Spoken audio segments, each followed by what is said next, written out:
Kapidongski TV.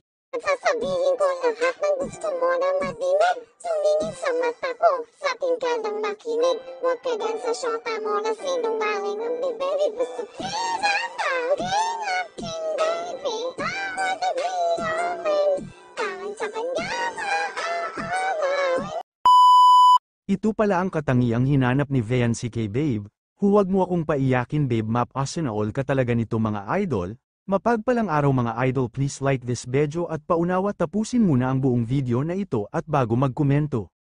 Shout out sa lahat ng supporters ng Team Kalingap lalo na sa mag-amang Kuya Val Santos Matubang at Kalingap Rab, naway hindi kayo magsawang suportahan ng mag-amang ito, paki-share and like at higit sa lahat don't skip ads po tayo sa mga video nila.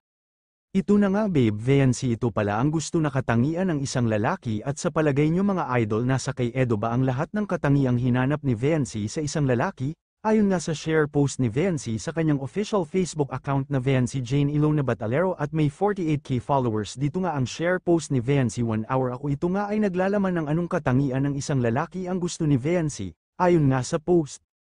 If someone asks me, what kind of man I want, I'll just say a man who always take care of my feelings and will never let me cry because of her behavior.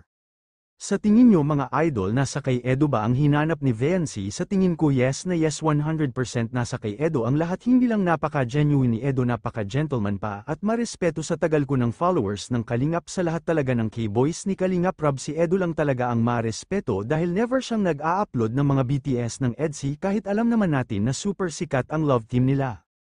I love team pala, feeling ko totoo na ito, hindi na love team ang EDSI dahil nakikita naman natin sa mga kilos ng EDSI talagang totoo na talaga, hindi lang para sa Kalingap serye ang kanilang galawan, parang feeling ko tutuhanin na talaga ang EDSI.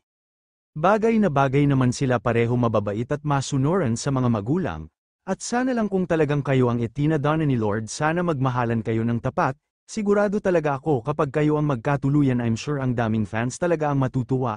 Kayo mga ka-EDSI fans, anong masasabi ninyo sa katangian ng isang lalaki na hinahanap ni Viancy? Si Eds na kaya yan? Comment down below at ating pag-usapan mga idol.